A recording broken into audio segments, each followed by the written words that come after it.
Et chez Golf Rio, je me retrouve avec tout ce qui est décarbonisation. Ils sont leaders au niveau régional, tout ce qui est CO2. Et ça tombe bien que maintenant, c'est le sujet du jour. Alors maintenant, on est à peu près 1600 employés. On vient d'acquérir une boîte aux Émirats. Au niveau chiffre d'affaires, on est dans les 200 millions de dollars. Les Émirats, c'est bien. Alors s'il y a des Français qui cherchent à l'expatriation, vous êtes les bienvenus. Vous avez besoin de conseils. Aujourd'hui, podcast vraiment spécial car je me suis déplacé aux Émirats Arabes Unis et plus précisément à Dubaï pour rencontrer Eli Ademi, directeur de développement chez Gulf Cryo. Gulf Cryo, c'est tout simplement l'un des leaders historiques des gaz industriels et médicaux au Moyen-Orient. Présente dans plus de 10 pays, la société joue un rôle clé dans la capture, la liquéfaction et la valorisation du CO2, un sujet qui est évidemment central pour la décarbonation des industries. Avec Eli, on a parlé du process, du business model de ce métier, mais aussi de la réalité du marché énergétique aux Émirats, car je sais que de nombreux Français s'y intéressent de très près. Je vous laisse découvrir ce podcast vraiment exceptionnel. N'oubliez pas de liker, commenter et de vous abonner à la chaîne.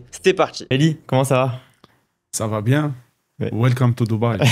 Merci. Franchement, c'est un honneur parce que c'est la première fois, comme on le disait juste avant de commencer, c'est la première fois qu'on se déplace. Alors, on a déjà fait, comme je t'ai dit, un podcast à Madrid. Ça reste l'Europe. Là, on se déplace aux Émirats Arabes Unis. D'ailleurs, c'est un pays que j'apprécie beaucoup. Donc, c'est vraiment une fierté pour moi de pouvoir venir ici et faire un podcast avec un francophone comme toi qui va nous raconter un peu ce qu'il fait aux Émirats et au Moyen-Orient de manière générale. Donc, merci d'avoir accepté l'invitation. Merci à vous. Déjà, si tu veux un peu te présenter, nous expliquer rapidement ce que tu fais. Et après, on va voir tout ton parcours de A à Z pour voir justement comment est-ce que tu en es arrivé là, à être aux Émirats dans des postes de l'énergie. Donc, vas-y, tu peux te présenter. Oui, alors je suis Eli Ademi. Je suis à Dubaï depuis 15 ans, bientôt un demi-local. Ouais. Je travaille dans les industries des gaz, que ce soit médical, industriel, et surtout l'hydrogène et le CO2. J'ai fait un parcours à peu près là, bientôt 25 ans. Avant, avec l'Air Liquide, j'ai commencé comme jeune ingénieur au Liban, et après en France. Donc, tu es libanais, tu n'es pas français. Oui, D'accord. libanais. J'ai aussi la nationalité française, Ah, ok. du côté de ma mère. D'accord. Et j'ai commencé à l'Air Liquide, jeune ingénieur. Ne me demandez pas comment je suis tombé dans la marmite des gaz industriels. J'ai commencé à 22 ans à l'Air Liquide. Mon parcours là-bas, c'était pour 20 ans à peu près. Comme je disais, entre le Liban, la France, l'Italie et à Dubaï. Et là, depuis 6 ans, je suis avec la boîte Golf Cryo, qui est une boîte régionale dans la région, enracinée dans la région depuis plus de à peu près là 75 ans. Et on est surtout là, je m'occupe de tout ce qui est business development, technology and innovation, surtout autour de la transition énergétique, développement durable, décarbonisation des industries. Alors, je vous préviens, il va y avoir quelques mots en anglais de Eli, parce que justement, il y a un peu d'anglicisme, mais on mettra des sous-titres pour ceux qui ne comprennent pas les petites expressions en anglais que tu vas dire. Juste avant qu'on parle de Gulf Cryo et de l'actualité, donc Air Liquide, tu as quand même fait 20 ans. Ouais. C'était quoi ton rôle là-bas? Qu'est-ce que tu faisais? Comment est-ce que tu es arrivé là-bas? Comment ça Oui, s'est passé? bonne question, parce que en fait, les gaz de l'air, comme on dit, ça s'apprend pas. Moi, j'ai un diplôme d'ingénieur, ça s'apprend pas sur les bancs de l'université ou de l'école. C'est surtout de l'industrie chimique. Et j'ai commencé comme jeune ingénieur dans les sites de production.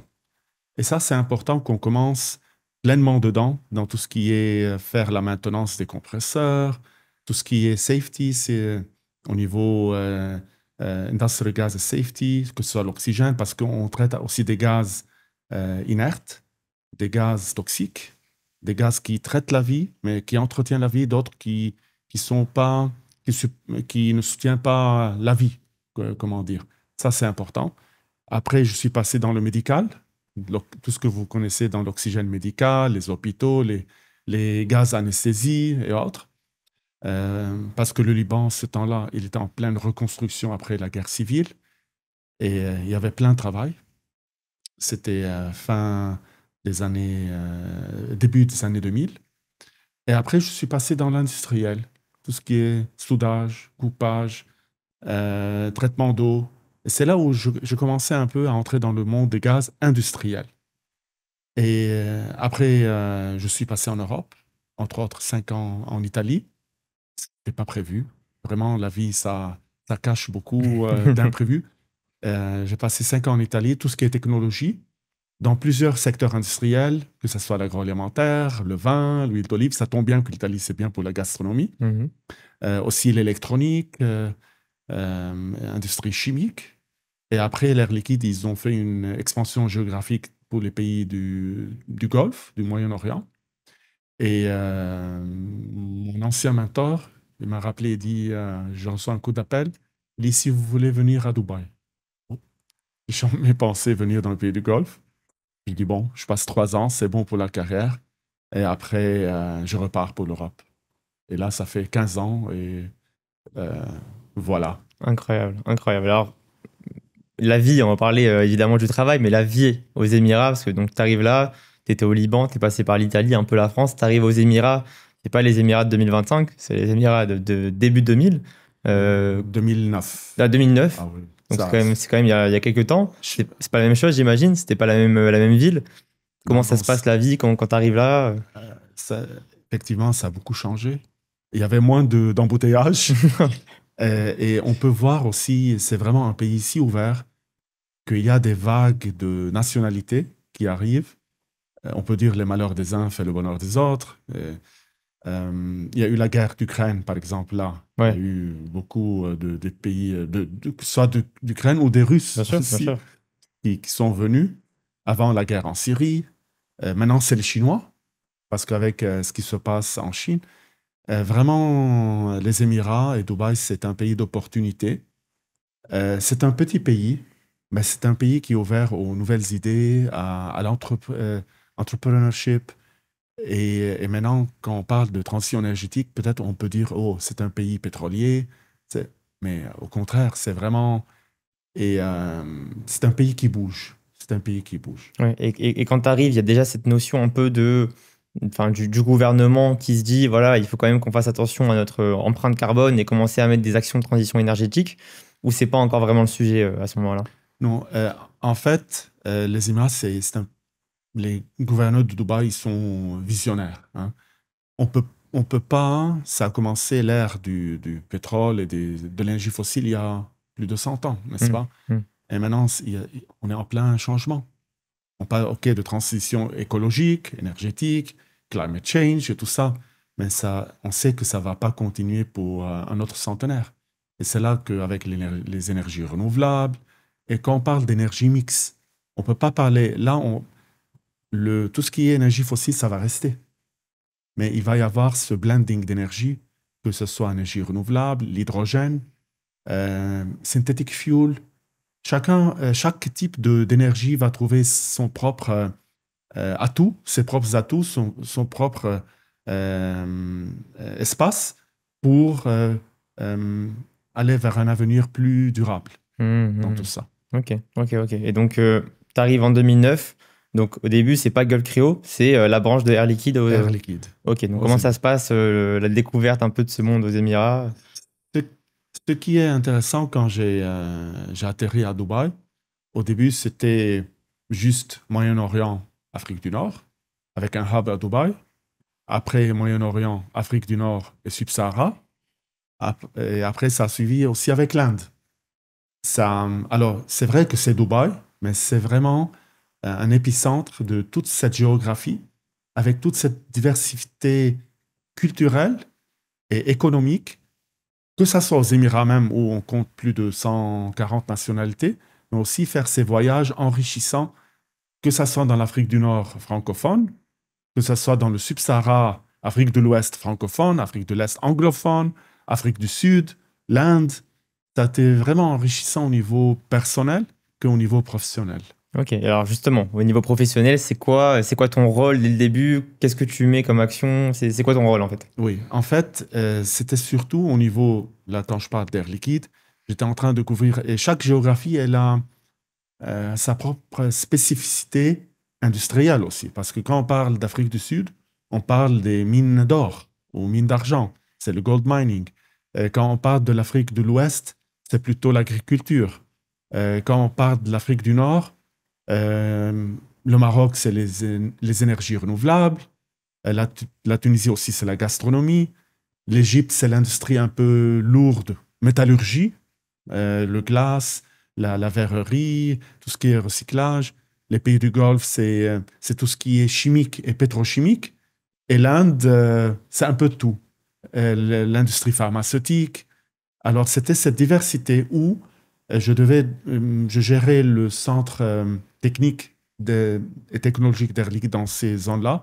Et on devait s'adapter à la réalité industrielle de ces pays-là pour faire apporter notre valeur ajoutée industrielle, Ok, surtout au niveau des gaz industriels. ok. Et donc, combien de temps tu fais ça avec Air Liquide encore, aux Émirats? J'ai fait ça pendant 5 ans, Ok, mais avant, j'ai géré côté marketing et développement. J'ai quelques postes avant de passer en 2013, où on a créé ce centre de technologique d'Air Liquide jusqu'en 2018. ok, Et après, j'ai passé dans tout ce qui est Customer Experience et Commercial Excellence et stratégie. ok. Donc, en tout, dans ta carrière, donc, comme tu l'as dit, tu as fait 20 ans chez Air Liquide. Pourquoi tu as arrêté? Enfin, qu'est-ce qui s'est passé? Est-ce que c'est toi qui voulais changer un peu d'horizon? Oui, c'est une bonne question quand je passe à peu près la moitié de ma vie chez Air Bien Liquide. sûr. Je suis très reconnaissant. C'est une très bonne boîte Air Liquide où on apprend, on donne, mais on apprend aussi. Ça forge un peu la personnalité. Surtout, c'est une multinationale, hein. Alors, on devient citoyen du monde. Et quand on parle de France, Liban, Italie, les pays du Golfe, j'ai aussi pas mal de collègues maintenant qui sont à Singapour, à Taïwan, en Amérique du Sud. C'est vraiment enrichissant. Alors, j'ai jamais pensé quitter l'Air Liquide parce que je suis là depuis une belle durée. Mais après, il y a eu des changements au niveau de la boîte, au niveau des priorités géographiques. Et il y a eu une restructuration et moi, j'ai anticipé et j'ai dit, c'est un choix pour moi de rester dans la région. J'avais des opportunités de rentrer en Europe, mais j'ai eu mes 2 petites filles. On est très bien là, on peut apprendre que ce soit le libanais, l'arabe, le français, l'anglais. Et c'est aussi enrichissant pour la famille. Au lieu d'être dans un pays 100% français, francophone ou autre, c'était vraiment, je voulais partager cette expérience et la faire passer à mes 2 filles. Ouais, de toute façon, Ellie, moi, voilà, je discute avec beaucoup de personnes qui, comme toi, hein, sont venues habiter ici, des francophones, des Français, etc. Franchement, ils me disent tous pareil, c'est qu'une fois qu'on a habité ici, c'est très compliqué de faire le chemin arrière, de revenir en Europe. C'est quand même Oui. un climat très différent, une atmosphère différente, une sécurité différente. Je sais pas ce que tu en penses, mais c'est vrai que c'est quand même c'est compliqué de faire machine arrière, quoi. C'est pas seulement Dubaï. Quand on est piqué par, euh, par la mouche ou le moustique de l'expatriation, Hmm. ça devient difficile de rentrer chez soi. Il y a parfois des choix personnels, familiaux, des contraintes. Mais s'il n'y a pas des contraintes, et on est toujours bien, que ce soit au niveau de la famille, au niveau du travail et autres, c'est un peu difficile de rentrer chez soi. Au Que niveau ce de- soit la France Bien ou que sûr, ce soit n'importe quel autre pays. bien sûr, complètement. Et alors donc, tu te dis, donc je veux rester là. Alors qu'est-ce qui se passe? Tu postules chez d'autres sociétés? Enfin, comment est-ce que tu fais pour trouver un autre... En fait, après, je suis passé chez Golf Cryo. C'est eux qui viennent vers toi? C'est toi qui... Comment ça se passe? Oui, ça, c'est un peu personnel, Ah, ok. mais oui, Ouais. mais j'ai, grâce à Dieu, il n'y a pas eu de période de... J'étais en train d'anticiper. Parce que D'accord. parfois, quand on voit dans la vie des nuages noirs qui approchent, il faut être prêt. Dans la vie, Faut le parapluie. oui, il faut être prêt. Il ne faut pas toujours rester. Et j'ai appris que en passant dans une autre boîte, il faut que dans la vie, il ne faut pas être dans sa zone de confort. Hmm.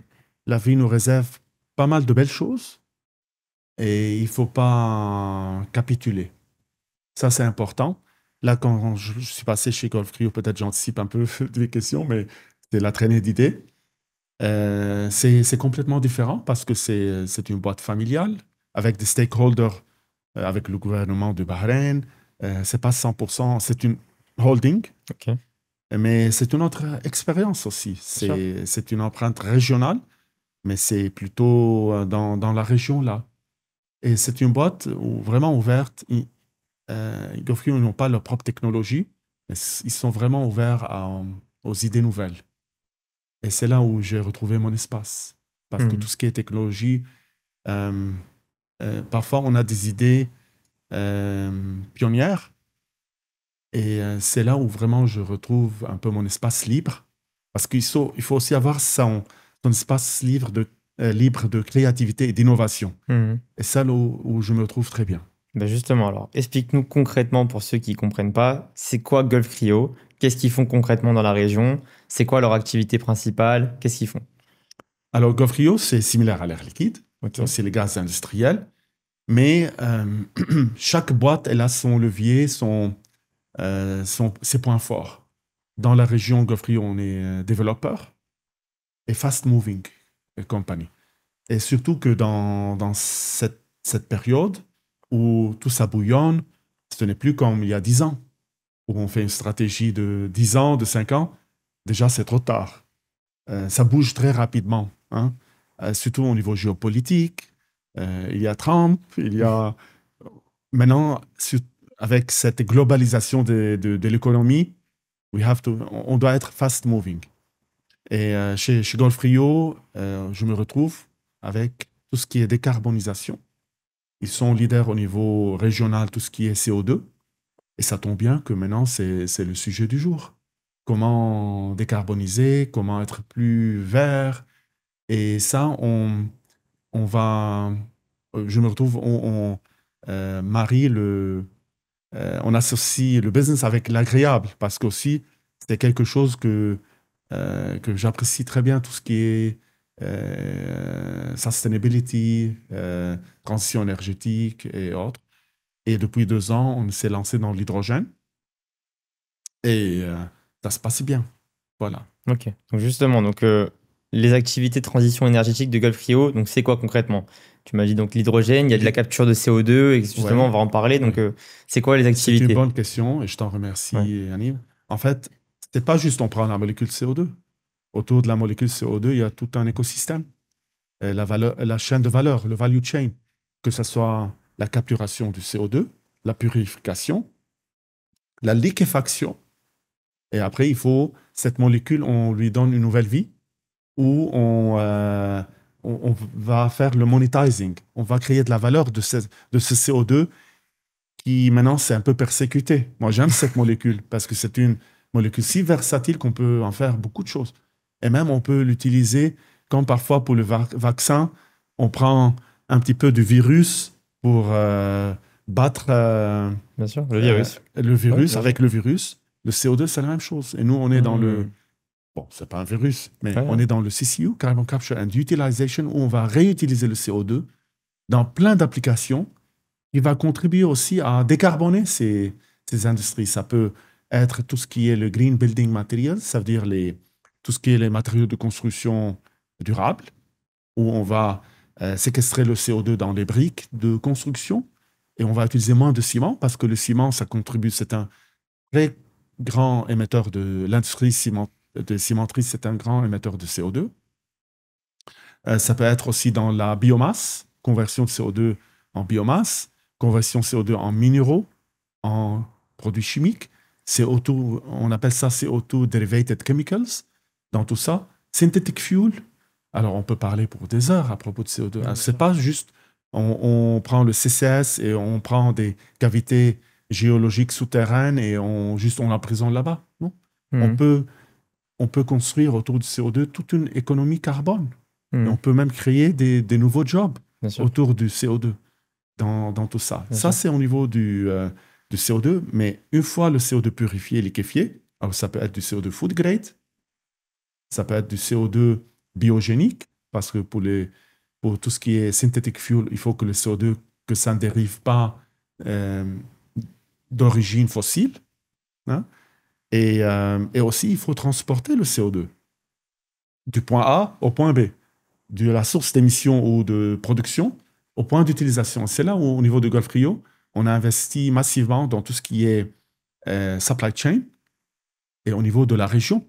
Parce que si on parle des pays du Golfe, ce n'est pas juste les Émirats, ce n'est pas juste l'Arabie saoudite, on ne fonctionne pas en cloison.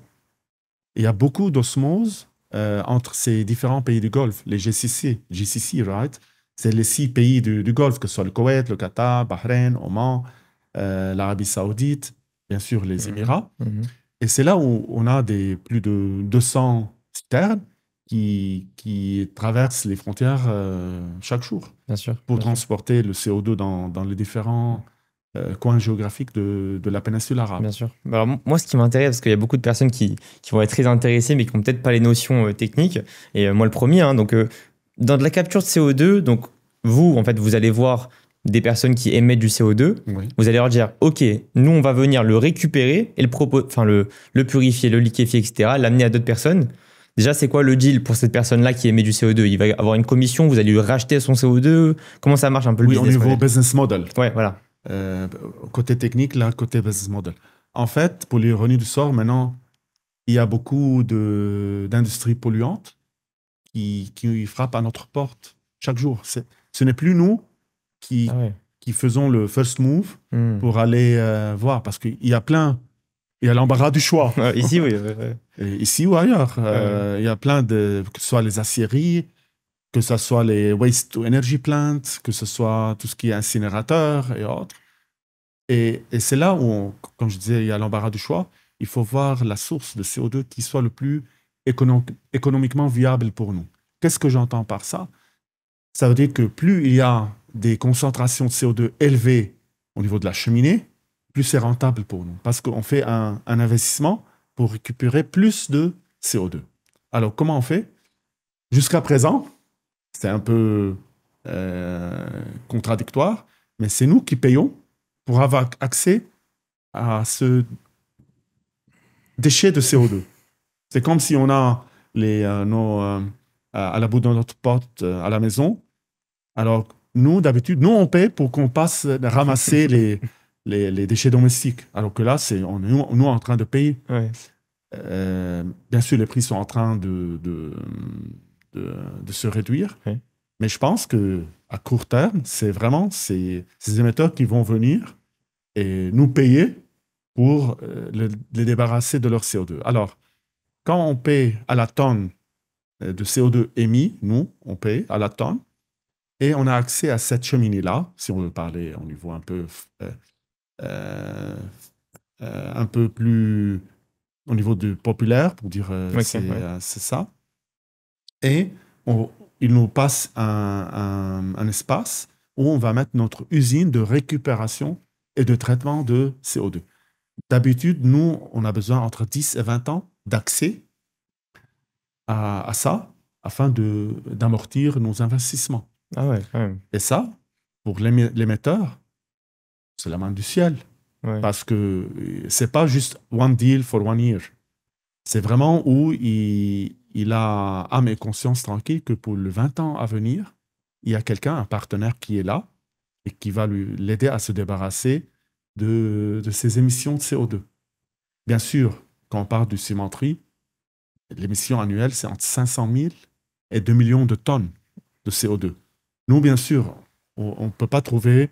C'est le bottleneck, c'est qu'on ne peut pas prendre malheureusement les 2 millions de tonnes.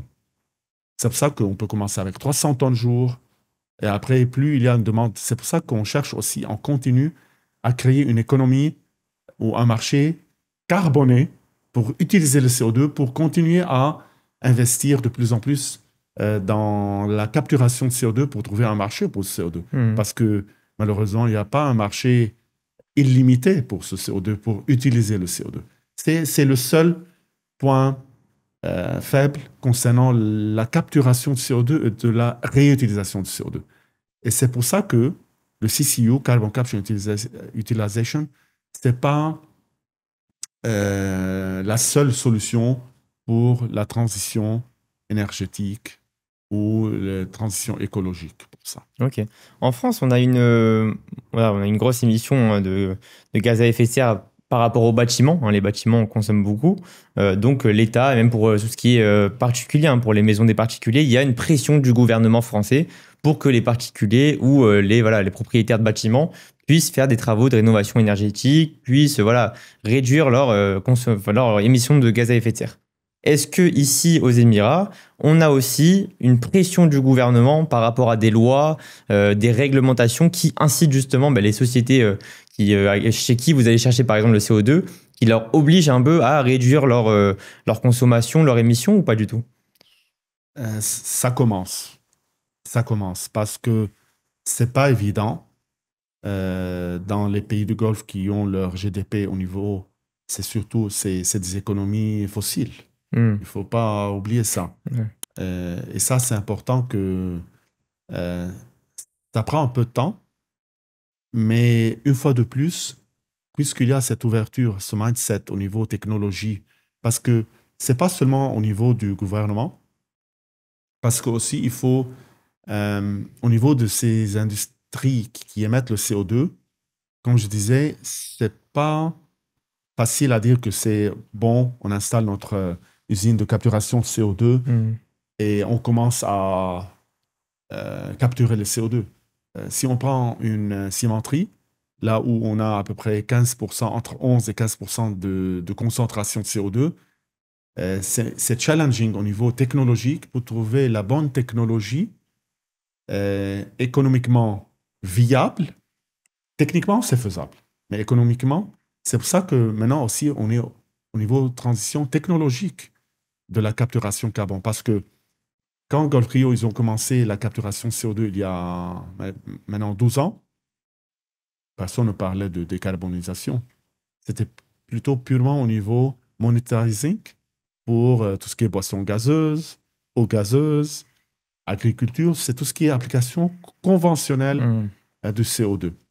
Mais bien sûr, après, ça a commencé après Covid, ça a pris un peu de l'élan concernant tout ce qui est décarbonisation.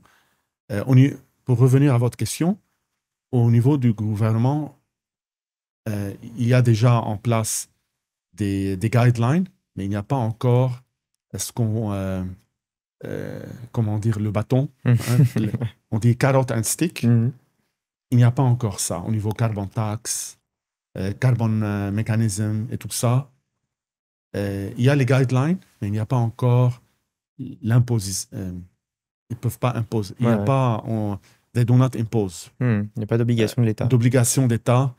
Et comme aussi, quand on va en Europe, ce qui se passe quand il y a l'inflation, peut-être c'est facile d'avancer un peu.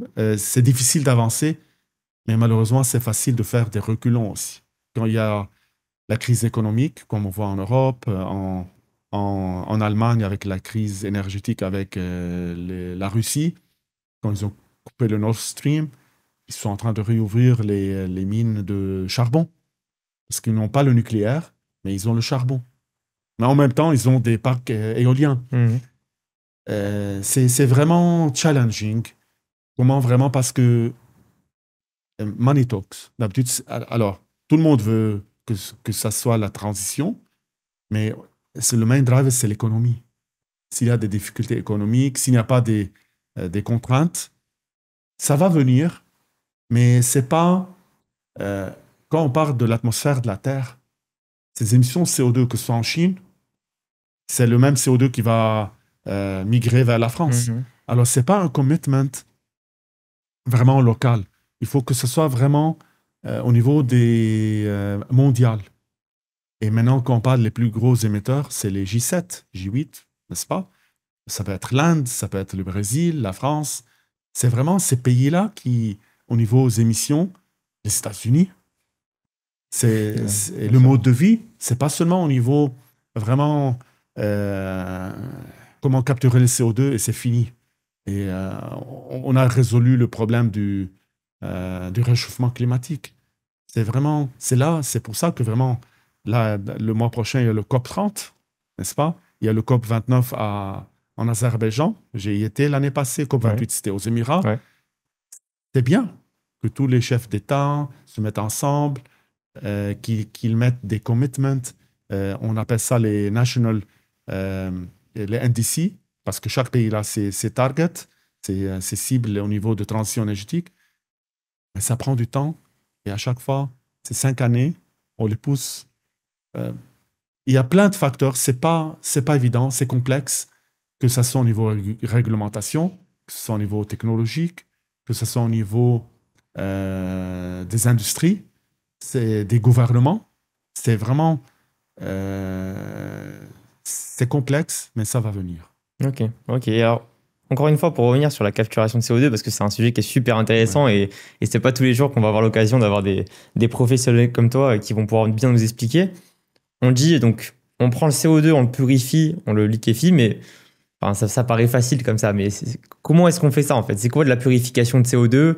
Pourquoi est-ce qu'on doit purifier le CO2? Alors, sans rentrer dans les détails trop techniques, parce que sinon, je pense qu'on va tous être perdus. Mais c'est quoi de la purification de CO2? Pourquoi est-ce qu'on purifie? Comment est-ce qu'on fait ça? Comment ça marche? En fait, il y a un peu de technique dedans, malheureusement. Parce que le CO2, pour le liquéfier, pour transporter le CO2, il y a trois manières. Soit pipeline, bien sûr avec du CO2 avec une pureté 95% et plus. Mais pour le moment, il y en a très peu, parce qu'au niveau économique, c'est très compliqué. Soit on le comprime à l'état gazeux, soit on le liquéfie. Pourquoi on le liquéfie? Pour transporter plus de volume de CO2 en une seule trajectoire, 25 tonnes de CO2. C'est pour ça qu'il faut le liquéfier. Alors, pour le liquéfier, bien sûr, il faut le purifier. Parce que sinon, on est confronté avec pas mal... Parce que le CO2 liquide, c'est à moins 20 degrés. Et s'il y a de l'eau dedans, il va y avoir des bouchons de neige. Alors, on purifie, pour des raisons techniques, et 2, pour des raisons de demande des clients. Parce que quand on va mettre le CO2 dans la boisson gazeuse, le CO2, il est qualifié de food grade. Et là, bien sûr, au niveau impureté, si on va ingérer le CO2, il faut qu'on ait vraiment... Parce que ça devient un ingrédient. Ce n'est plus un additif. C'est encore plus contraignant. Ça devient un ingrédient parce que c'est dissous dans la bouteille et après C'est la majorité de vos clients. Surtout quand on parle avec ces multinationales, ils sont très intransigeants. J'imagine. Leur cheval de Troie, c'est la boisson gazeuse. Parce qu'il y a eu des scandales dans le passé, dans les années 80, où le CO2 qui était pris dans les industries pétrochimiques, il y a eu des résidus de benzène. Alors, vous pouvez imaginer boire avec du benzène? Non. C'est la majorité de vos clients, le système alimentaire ou... Jusqu'à présent, oui, au niveau volume. Mais ça commence aussi au niveau des cimenteries, au niveau des matériaux de construction, au niveau de biomasse. Ça commence, mais ça va venir. Rien qu'à voir, Yaniv, au niveau comment on a vu évoluer tout ce qui est énergie solaire. Il y a 10 ans, on disait « Oh, c'est quoi ça ?» C'est du Star Trek, c'est du Star Wars. Et là, pas loin d'ici, il y a 2 millions de mètres carrés de panneaux solaires, avec le coût au kilowatt le moins cher au monde dans tout ça. Et le prix de production au niveau de tout ce qui est kilowatt, ça a été divisé par 10. C'est énorme. En 10 ans. Ça, pourquoi pas que ce soit au niveau des carbonisations ou que ce soit pour l'hydrogène. Maintenant, l'hydrogène, ça coûte encore cher. Là, vous avez vu ce qui s'est passé en Europe, malheureusement. Avant l'été, il y a eu fermeture d'une centaine de stations de remplissage d'hydrogène. Parce que le prix du kilo d'hydrogène pour faire 100 km pour payer 20 €, c'est pas facile à dire. Et vous faites du solaire chez Gulf Cryo, non? Non. Non, vous faites pas ça. On a, pour nos propres opérations, on a notre petit centrale solaire, mais c'est juste au niveau de nos opérations. D'accord. Et donc, voilà, on a la capture de CO2. Il y a quoi d'autre après chez Gulf Cryo qui est lié à la décarbonisation? Donc l'hydrogène, on On a est dans dit. l'hydrogène, tout ce qui est mobilité hydrogène. Ouais. On a participé à Rallye Dakar, par exemple, cette année en Ok. Arabie Saoudite. On a été le partenaire préféré pendant COP28. Ouais.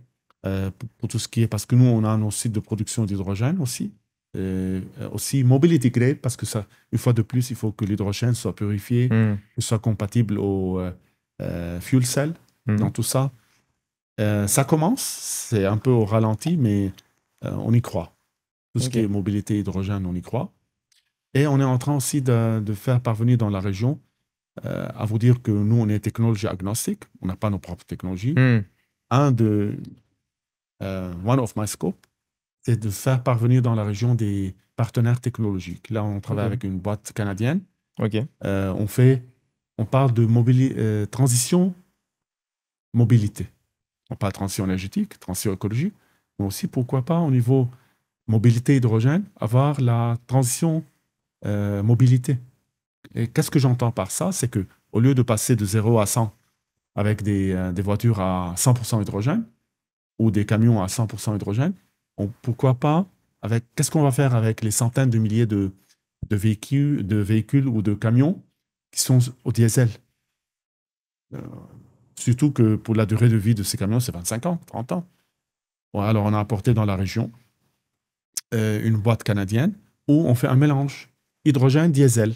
Ça ne va pas être 100% de réduction d'émissions de CO2, mais on peut commencer avec 40, 50%. Avec une technologie qui est facile à implémenter. On peut rétrofitter un camion en 2 jours. Et ça ne nécessite pas que l'hydrogène soit pur, parce c'est en train de brûler avec le diesel dans tout ça. Et on est en train aussi de voir tout ce qui est off-grid clean power. Qu'est-ce que j'entends par ça? C'est tout ce qui est génération de puissance avec de l'hydrogène. Ce n'est plus le générateur à diesel. Avec la fumée, tout ce qui... surtout dans les zones urbaines, là, vous savez, les groupes électrogènes, ça pollue, que ce soit acoustique ou que ce soit au niveau écologique dans tout ça. Aussi avec des partenaires aussi français dans la région. Mais justement, c'est ce que j'allais te demander. En fait, tu nous as parlé du Canada, donc des technologies du Canada. Il y a d'autres pays, j'imagine, où vous allez chercher un peu de la nouveauté. L'Inde, ouais. Là, je suis avec une boîte indienne, tout ce qui est biomasse, parce que les algues, ça absorbe le CO2, photosynthèse, mais c'est riche en fat, en matière grasse, que ça peut être transformé en fuel dans tout ça. Avec des boîtes françaises, boîtes italiennes, anglaises. Et vraiment, il n'y a pas juste une direction, c'est là où on est ouvert, surtout avec des technologies qu'on appelle TRL 8.9, Technology Readiness élevée, Ready to Market. Nous, on n'a pas le temps à faire des lab scale, hein, c'est au niveau laboratoire. On est une boîte, comme j'ai dit avant, familiale, et we are driven by profitability, hein, par la profitabilité à court terme. C'est pour ça que je cherche et je trie les boîtes avec lesquelles il faut parce qu'on peut finir avec 100 boîtes, 100 partenaires. Et après, il faut ressources, énergie, temps. C'est pour ça que vraiment, on fait le tri pour la première chose, pour les boîtes qui veulent vraiment être dans notre région. Parce que notre région, c'est un peu particulier, hein, avec le climat chaud. On ne peut pas prendre une technologie qui a été développée au pôle Nord et opérer ici dans un environnement très poussiéreux, très humide et climat chaud. Alors ces boîtes-là, je suis avec une boîte à Vancouver, mais ils sont vraiment dedans pour tester la technologie dans les pays du Golfe, par exemple. Okay. Et un autre challenge, c'est les pays du Golfe aussi, c'est pas des économies de masse. C'est pas comme la Chine, où les multinationales ils sont plus intéressés pour aller dans des marchés de 1 milliard d'individus ou autre. C'est vraiment là où il faut qu'il y ait un alignement au niveau des priorités que on veut, nous, et que ces partenaires s'y sont intéressés à venir dans la région. Alors, on n'a pas parlé de ça, mais Gulf Rio, en fait, aujourd'hui, à l'heure actuelle, ça représente quoi? Niveau salarié, niveau chiffre d'affaires, niveau part de marché aussi dans la récupération de CO2 ou dans tout ce qu'ils font d'autre? Ça représente quoi? Alors maintenant, on est à peu près 1600 employés. On vient Ok. d'acquérir une boîte aux Émirats. Au niveau chiffre d'affaires, on est dans les 200 millions D'accord. de dollars. Et on est très agressif au niveau croissance. Parce que les 2-3 dernières années, on a fait de gros investissements dans les 100 millions de dollars dans la capturation CO2. Ah ouais. Alors, raison oblige, il faut qu'on s'active à faire du business Bien sûr. dedans. Hein. C'est Bien pas sûr. juste investir et dire on a signé à COP27. Non, derrière, il y a le business. Et c'est là où, sur mes épaules, c'est pas juste au niveau technologie ou faire rêver les gens avec les belles histoires, mais aussi faire du business. Et justement, alors, on n'a pas parlé en fait en chiffres, mais et je sais pas si tu peux en parler, hein, mais tu me dis si tu peux pas en parler, c'est pas grave. Mais quand vous allez donc voir ces clients qui émettent du CO2 et récupérer leur CO2, sans être très précis, mais pour comprendre à peu près la marge, combien est-ce qu'on leur achète et combien est-ce qu'après vous, avec votre système, vous allez arriver à leur revendre? Est-ce qu'on peut avoir des estimations sans être trop précis pour comprendre? Alors, au niveau accès, frais d'accès, je ne peux pas dévoiler ça. Ok. Ça, c'est un peu notre core business. Ouais, bien sûr. Au niveau prix de marché du CO2, ça dépend beaucoup de facteurs. Ça dépend à qui on vend. Ok. Où est-ce qu'on livre?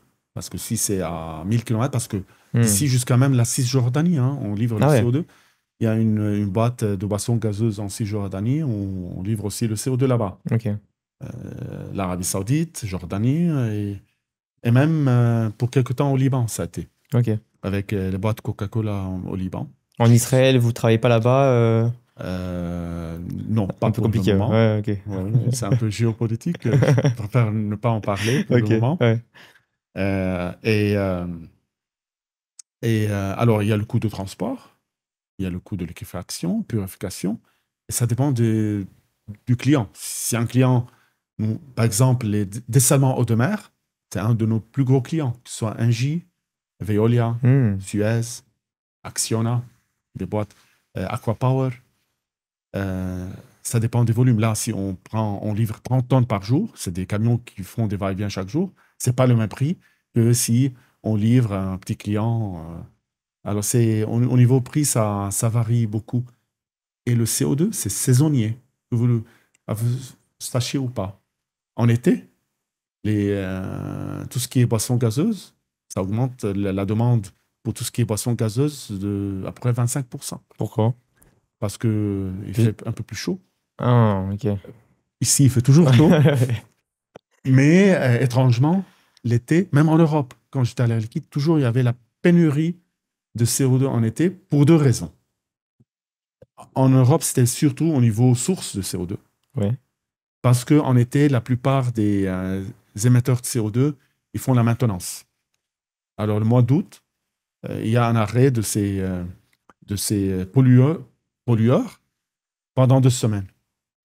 Alors, les boîtes comme Gulf Rio, Air Liquide ou autres, on ne contrôle pas la source. C'est l'un des challenges.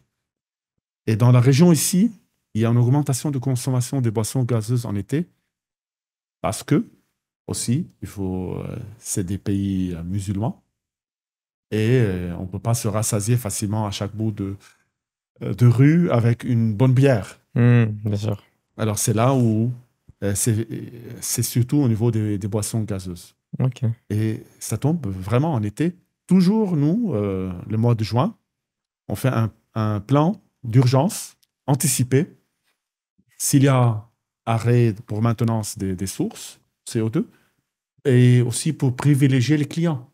Parce qu'il y a des clients qui peuvent, pour gérer la crise. Mais nous, en tant que Gulf Rio, on est au niveau de la région, puisqu'on est en train d'investir dans plusieurs sources de CO2, et c'est notre point fort, c'est que s'il y a une source qui s'arrête, we can manage à augmenter la production d'une autre source. C'est notre point fort, où on peut pallier à une crise dans un pays en ramenant du CO2 Parce qu'on a aussi, on a seulement les sources CO2, on a ce qu'on appelle les hubs. C'est là où on a nos opérations et on stocke du CO2 pour les urgences, pour réguler un peu entre la production et la demande du marché. Ouais, C'est ouais. comme une capacité tampon Ok, ok. de CO2. Et justement, je reviens sur un truc, mais tu nous as dit que quand vous installez votre système de récupération de CO2 chez vos clients, il faut à peu près 10 à 20 ans pour être rentable. C'est ça, pour être rentabilisé sur l'investissement. Bien sûr. Est-ce qu'il y a une analyse, enfin j'imagine qu'il y a une grande analyse de quel client vous allez installer, parce que imaginons que vous installez chez quelqu'un qui, au bout de 5 ans, je ne sais pas pour quelle raison, s'arrête. Donc le client, là où vous allez installer, il n'y a plus d'émissions de CO2 parce qu'ils ont arrêté leur activité. Bah, vous perdez de l'argent. Vous faites une Alors, analyse, j'imagine. Comment ça se passe? Très bonne question. En fait, bien sûr, on ne peut pas juste, on dit en anglais rule of thumb, on fait juste, ok, on va prendre celui-là. Ouais, ouais. Il faut prendre aussi la première chose, la position géographique. Par exemple, là, on a sur la mer Rouge, on couvre toute la région ouest de l'Arabie Saoudite, la Jordanie et le Levant. On a sur la région est de l'Arabie Saoudite, on a au Koweït. Maintenant, bientôt aux Émirats. Je ne peux pas en dévoiler, mais on va avoir 2 nouvelles sources. On a déjà une source qu'on n'a pas encore. On a fait le commissioning, et qui va bientôt passer dans les news. Ok. Et pour l'année passée, on va avoir une autre source CO2 aux Émirats. La question, j'ai perdu le fil de votre question. La question, c'était oui. comment est-ce qu'on vérifie que c'est rentable et qu'on ne va pas se faire arrêter au bout de 5 ans? Alors, au niveau business, on fait une projection sur, bien sûr, on ne peut pas dire sur 20 ans, mais sur 5 ans. Ok. Et déjà, si on fait,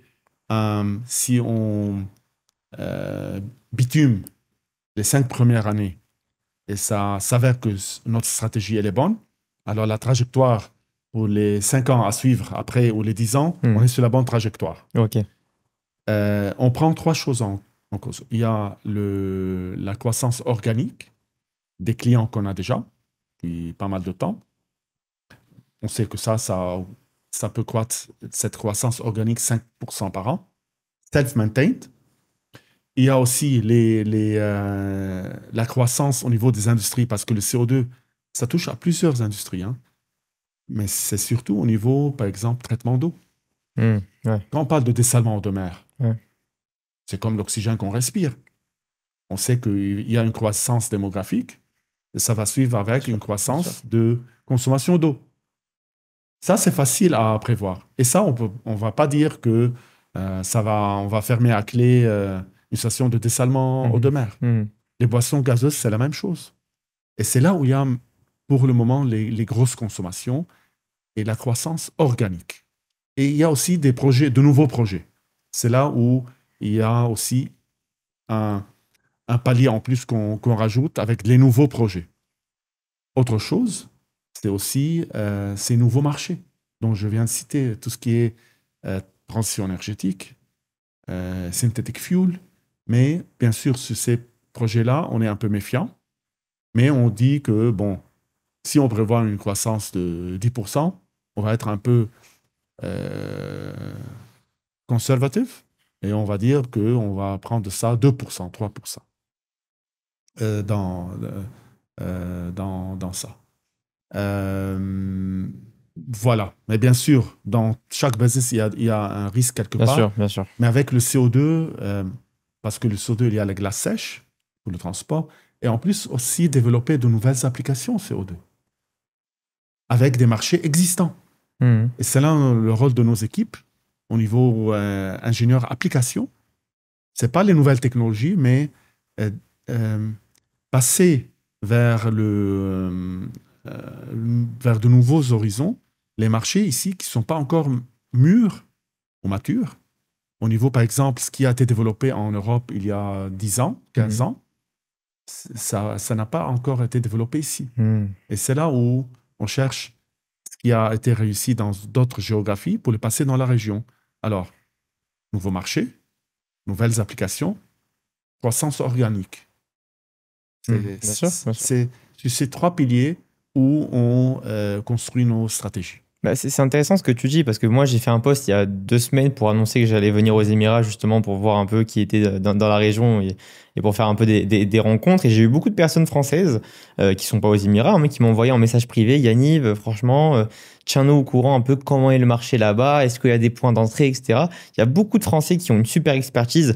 Alors je te parle pas de récupération de CO2, hein, peut-être de gestion technique des bâtiments, voilà, panneaux solaires, etc. Il y a beaucoup d'experts là-bas qui sont intéressés, enfin, qui pourraient être intéressés par le marché émirati, mais qui savent pas vraiment si est-ce que ça vaut le coup, est-ce que la concurrence est pas trop forte. On a vraiment 90% de francophones français, enfin de Français hein, qui nous regardent et qui se posent la question. Tu leur donnerais quoi comme conseil? Est-ce que tu les incites à venir et voir un peu, essayer de tenter le marché, ou est-ce que la concurrence est un peu trop forte? Est-ce qu'ils ont une expertise qu'ils peuvent ramener ici? Qu'est-ce que tu en penses de ça? Alors, au niveau expatriation, francophone, francophile, français, il faut venir aux Émirats ou dans les pays du Golfe sur des marchés niches. Ça ne peut pas être au niveau commodity. Ok. Et en plus, ce que la France peut apporter, comme écosystème français, ça peut être la gastronomie, parce que là, c'est la gastronomie française. Mais là, on sort des transitions énergétiques, mais ça tombe bien parce que maintenant, c'est un peu midi. Ouais, on ira manger. Faim.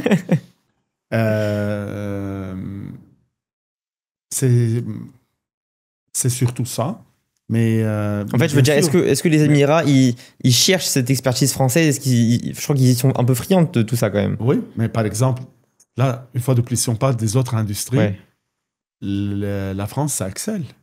Au niveau, par exemple, si on va à Abu Dhabi, au niveau académique, il y a la Sorbonne à Abu Dhabi. Ouais. Il y a le musée du Louvre. Là, on parle au niveau culturel. Ouais, bien sûr. Mais au niveau armement, Leclerc et autres, parce que, à ce qu'on le sache, il y a une base militaire française à Abu Dhabi. Ouais. C'est pas un secret. Ouais, bien sûr, bien sûr. Alors, au niveau armement, là, ça... mais si on veut parler au niveau des industries, il faut chercher vraiment les marchés niches. Et ce que la France a été... On connaît pas mal de boîtes comme Thales, Dassault, sont pleinement dedans. Airbus, là, ça sort un peu de mon expertise. Oui, bien sûr, bien sûr. Mais vu que vous avez demandé une question un peu générale, mais qui est spécifique à la communauté française, il faut bien faire le choix au niveau niche, marché niche. Si au niveau personnel, parce que quand on parle de multinationales, je ne suis pas en position de donner des conseils à des multinationales. Bien sûr, bien sûr, bien sûr. Mais je voulais dire plutôt dans le côté énergie, hein, dans le côté énergétique. Au niveau énergie, déjà, la France, elle excelle. Ouais, elle est déjà là. EDF, ils sont là. Engie, Total, Énergie. La France est déjà dans les tops. Ils sont pleinement dedans. Bien sûr, avec bien Business sûr. France, qui sont très actifs ici. Ouais. Il y a 2 semaines, j'étais à Wetex. C'est un salon ici à Dubaï, tout ce qui est eau, mais aussi tout ce qui est énergie. Et j'étais invité à un panel au niveau World Green Economy Summit. Et au niveau pavillon français, c'était là. Ouais, bien sûr. Pleinement dedans. Bien sûr. Et pour les multinationales, ça, c'est self-exposure. C'est déjà là. Ouais. Pas besoin de promouvoir tout ça. Ouais, bah donc justement, et au niveau énergétique, ils sont pleinement dedans. Et donc justement, il y a les multinationales, mais donc est-ce qu'une boîte qui est pas une multinationale, qui est une boîte, on va dire, ils font, je sais pas moi, 20-30 millions de chiffre d'affaires, mais c'est pas des multinationales, ils ont pas vraiment une expertise, mais ils font bien leur boulot. Venir aux Émirats pour développer, c'est peut-être qu'il y a une trop grosse concurrence avec ceux qui sont déjà là, ou ils peuvent quand même se débrouiller, non? Au niveau énergétique, oui, énergétique, il y a de la place pour tout le monde. Ouais. Mais je donne un conseil, c'est qu'il faut commencer par venir et explorer. Ouais. Parce bien que sûr. Même si je donne des conseils, bien sûr. S'il n'y a pas l'expérience personnelle et comprendre comment ça se passe, parce que quand on parle des pays du Golfe, c'est pas la France, c'est pas l'Allemagne. Non, bien sûr. C'est surtout au niveau réseau. Si on est bien connecté au niveau réseau, c'est ce que j'apprécie au niveau des pays du Golfe. On peut dire que c'est un petit village aussi. Vrai, parce que quand je croise des francophones, des Français ou autres, on se croise dans l'avion. Ouais. On se retrouve dans l'avion, dans le lounge de l'aéroport. Ouais. c'est un petit village. Ouais, complètement. Et c'est ce qui est intéressant. Ouais, complètement. Et alors, pour finir juste avec Gulf Rio, c'est quoi un peu la vision de la boîte? C'est quoi leur objectif? Continuer à développer le business aux Émirats et au Moyen-Orient? C'est quoi un peu la vision à 2, 5, 10 ans? Oui, c'est continuer dans tout ce qui est décarbonisation. Surtout ces deux molécules, le CO2 et l'hydrogène, ça se marie ensemble. Et on veut continuer à développer dans ce business-là parce qu'on y excelle et on est leader sur le marché. Et il y a plein de potentiel dedans. Plein de potentiel en tant que molécule CO2 dans ce domaine. Et on a notre propre expertise dans ce domaine-là pour faire évoluer le marché. D'accord, donc vous êtes les leaders sur le marché au Moyen-Orient Oui. sur la récupération de CO2. Oui, oui. Ok, donc c'est énorme, c'est énorme. Bah super. Et une autre question maintenant qu'on a bien compris ce que c'est Gulf Cryo, une question un peu plus personnelle. Je pense avoir déjà la réponse, mais c'est pour t'amener sur le sujet. Tu sais, on a voilà, deux grands débats entre guillemets sur la transition énergétique. Il y a ceux qui sont progressistes, donc qui pensent que la transition énergétique, elle doit se faire, mais avec la technologie, etc. Donc avec des, pas arrêter de vivre pour réduire la consommation de CO2. Le but, c'est justement d'avancer, mettre de la technologie. Et il y a ceux qui sont un peu, ce qu'on dit, décroissantistes. Et eux, c'est plus, on prend plus l'avion, on prend l'avion une fois tous les 10 ans. Je pense que toi, tu es plus dans le côté progressiste. C'est quoi un peu ta vision justement de ces deux côtés et pourquoi c'est plus ce côté-là que tu préfères? En fait, afin d'avancer tout ce qui est écologie, tout ce qui est transition énergétique et autres, il faut avoir une économie de marché. C'est vraiment, le monde est devenu une société de consommation, n'est-ce pas? Qu'on le veuille ou pas. Bon, on peut laisser aussi le soin à ceux qui ne veulent pas prendre l'avion, qui ne veulent pas prendre la voiture ou autre, mais il faut être pragmatique et non pas, je ne trouve pas le mot là, au niveau schizophrénie. C'est un peu dur. Être parano, ouais. Non, pas parano, mais je ne trouve pas le mot, mais notre mode de vie, il faut que ça... On veut passer chaque année avec notre famille des vacances quelque part. On veut toujours découvrir le monde. On devient un monde de plus en plus connecté. On devient de plus en plus mobile. Et tout ça, c'est l'énergie. On peut pas... OK, je peux me retrouver à faire de la randonnée ou du yoga quelque part. Mais tout le monde... oui, je dis au niveau démagogique. D'accord. Tout le monde aime explorer le monde, qu'on le veuille ou pas. Alors, il faut prendre l'avion. On ne peut pas aller à la nage. Ouais, bien sûr. Alors, dans tout ça. Mais, bien sûr, chacun de nous, il y a de petits pas qu'on peut faire au niveau... Comment être plus performant. Bien sûr, correct. Par exemple, les voitures, maintenant, avec un plein, on peut faire 1000 km. Avant, on faisait 100 km, peut-être. La même chose pour les avions. Et alors, une fois de plus, au lieu qu'on fasse marche arrière, comment aller plus loin et mieux et plus loin. Bien sûr. N'est-ce pas? Complètement. To do better and do more. Mmh. Comment? Alors, on est en train de voir liquéfier l'hydrogène, avoir des avions qui fonctionnent à l'hydrogène, des bateaux à l'hydrogène. C'est avancé. On va jamais faire marche arrière. Sinon, on est en train de faire de rêver, quoi. La vie continue.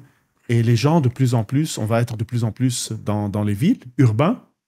Il y a 100 ans, 20% étaient dans les villes et 80% c'était agricole, rural.